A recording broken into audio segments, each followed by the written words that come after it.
एक तरफ वैशाली ऋषभ के आने की खबर से परेशान थी, वहीं दूसरी ओर निखिल ऋतु से कांटेक्ट बढ़ाने के चक्कर में था और ऋतु पूरी तरह से पढ़ाई में बिजी रहती थी।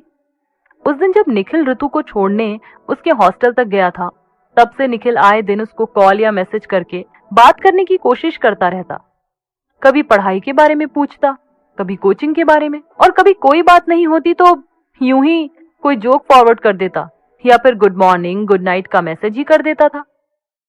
ऋतु अगर फ्री होती तो वो रिप्लाई करती थी, लेकिन कभी कभी वो पूरे पूरे दिन मोबाइल उठाकर नहीं देखती और बस अपनी पढ़ाई में लगी रहती थी। ऋतु की पढ़ाई अच्छी चलने लगी थी। कोचिंग में होने वाले वीकली टेस्ट में भी ऋतु के अच्छे मार्क्स आने लगे थे। हालांकि ऋतु ने 2 महीने की पढ़ाई निकल जाने के बाद कोचिंग ज्वाइन की थी, लेकिन फिर भी 1 महीना पूरा होते होते उसने अपना कोर्स भी कवर कर लिया था और कोचिंग में अपनी अच्छी पहचान भी बना ली थी। हर बार होने वाले टेस्ट में अच्छे मार्क्स आने के कारण उसकी कोचिंग में ज्यादातर लोग उसे जानने लगे थे। उसकी दोनों रूममेट्स पूजा और प्रिया भी पढ़ने में काफी अच्छी थी, तो तीनों की आपस में खूब बनती भी थी। देर रात तक तीनों जाग कर पढ़ाई करती रहती और सुबह बारी बारी से अपना अपना काम करती थी, जैसे अपने रूम की साफ सफाई करना, कपड़े धोना, चाय बनाना। और ऐसे ही सारे कामों के लिए तीनों ने नंबर लगा रखे थे। एक दिन पूजा का नंबर होता, एक दिन प्रिया का और एक दिन ऋतु का, जिससे हर रोज सिर्फ एक ही को समय ना देना पड़े और इन छोटे छोटे कामों को लेकर उन तीनों में कोई प्रॉब्लम क्रिएट ना हो। तीनों ही साथ में समय बिताते बिताते इतनी अच्छी दोस्त बन गई थी कि एक दूसरे के सामान को भी शेयर करने लगी थी। कभी एक दूसरे के कपड़े पहन लेती, कभी एक दूसरे की बुक्स भी शेयर कर लेती और एक दूसरे का मोबाइल फोन भी। ऐसे एक दिन पूजा के मोबाइल में जब नेट पैक खत्म हो गया तो उसने ऋतु का मोबाइल उठाकर उसका नेट यूज करने के लिए जैसे ही मोबाइल खोला तो ऊपर स्क्रीन पर नोटिफिकेशन में उसे निखिल का नाम दिखने लगा। वो हैरान होकर ऋतु से बोली, ऋतु, ये निखिल कौन है? देख, तेरे लिए उसका मैसेज आया है। ऋतु पूजा और प्रिया दोनों को ही अपनी पूरी फैमिली के बारे में बता चुकी थी, जिसमें उसने निखिल का कोई जिक्र नहीं किया था। इसलिए निखिल का नाम ऋतु के मोबाइल की स्क्रीन पर देखकर पूजा ने हैरान होकर पूछा था। पूजा के पूछने पर ऋतु उसे निखिल के बारे में बताने लगी। अरे वो तो ऐसे ही कोई फॉरवर्डेड मैसेज होगा या फिर कोई जोक वगैरह होगा। ऋतु की बात सुनकर पूजा प्रिया की तरफ देखकर हैरानी से मुस्कुराने लगी और फिर ऋतु से पूछने लगी, तुझे बड़ा पता है कि ये बंदा कैसे मैसेज भेजता है? ये है कौन, मुझे भी तो बताओ। पूजा की बात पर ऋतु भी हंसकर बोली, अरे ऐसा कुछ भी नहीं है जो तुम लोग सोच रही हो। वो तो भैया का दोस्त समझ लो, यही मेडिकल कॉलेज में है, 2nd ईयर में। जब मैं ग्वालियर में थी और नीट की प्रिपरेशन शुरू की थी तब से कांटेक्ट है मेरा। जब कभी कोई पढ़ाई में प्रॉब्लम होती तो निखिल मुझे गाइड कर देता था और कौन सी बुक पढ़नी है, कैसी तैयारी करनी है, ये भी बताता रहता था। वो कोचिंग भी निखिल ने ही बताई थी। निखिल ने भी इसी कोचिंग से तैयारी की है शायद। ऋतु आराम से निखिल के बारे में बताती जा रही थी, लेकिन पूजा प्रिया सुनकर बहुत एक्साइटेड हो गई और खुश होकर कहने लगी, क्या बात है, उस बंदे ने नीट क्लियर कर लिया और तुम उसके बारे में कितने आराम से बता रही हो। तब तो हम दोनों को भी मिलना चाहिए तुम्हारे निखिल से। ऋतु हंसते हुए बोली, अरे ऐसे ही, जब कभी जनरल बात होती है। मेरी और मेरे भैया का भी कोई खास फ्रेंड नहीं है। वो मेरी भाभी की फ्रेंड है ना, वैशाली। मैंने बताया था तुम्हें शायद उनके बारे में।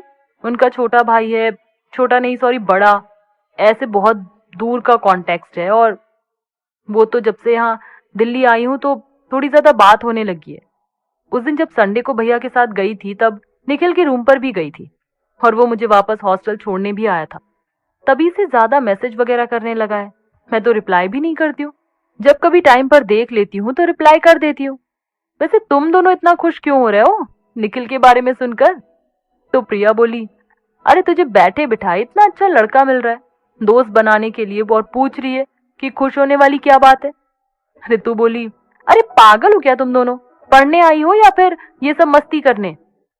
तो प्रिया बोली, अरे हम लोग ये थोड़ी ना कह रहे हैं कि अपनी पढ़ाई छोड़ दो, पढ़ाई करने के लिए ही तो बोल रहे हैं।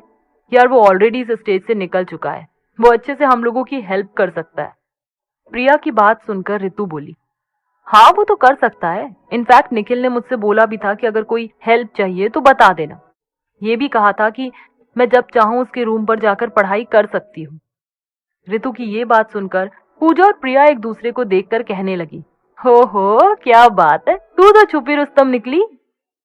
फिर पूजा आगे बोली, अच्छा सुन, तुझे रिप्लाई नहीं करना है, कोई बात नहीं, मैं कर दिया करूंगी।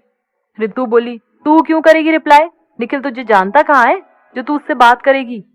पूजा बोली, अरे हम दोनों को नहीं जानता, तुझे तो जानता है, जब भी उसका मैसेज आए तो बस बता दिया कर, हम दोनों तेरे नाम से रिप्लाई कर दिया करेंगे, थोड़े दिन मजे लेते हैं ना बंदे के।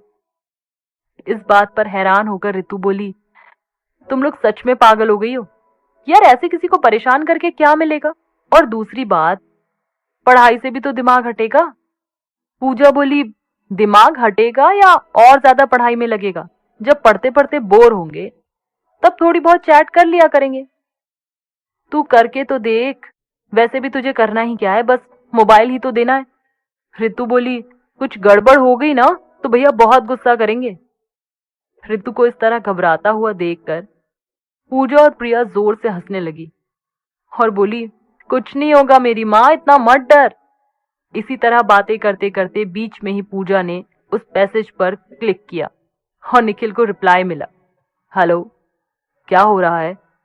हालांकि रितु इस सब मस्ती मजाक के लिए बिल्कुल एग्री नहीं थी, लेकिन पूजा और प्रिया से मना भी नहीं कर पाई। रितु ने सोचा, जाने दो, मैं ध्यान ही नहीं दूंगी कि ये दोनों कर क्या रही हैं, जो होगा सो देखा जाएगा। अब एक साथ रहकर हर समय अपना मोबाइल भी छुपा कर तो नहीं रख सकती, इसलिए कर लेने दो इन दोनों को मस्ती। ऐसा सोचकर रितु अपनी पढ़ाई में लग गई। उधर जब निखिल ने रितु की तरफ से आया हुआ मैसेज देखा तो वो बहुत खुश हुआ। उसे लगा कि अब रितु भी उससे बात करना चाहती है। उसने देखा कि रितु ऑनलाइन है, तो उसके मैसेज का जवाब देते हुए निखिल ने अगला मैसेज भेजा और इधर से पूजा निखिल के हर मैसेज का रिप्लाई कर रही है।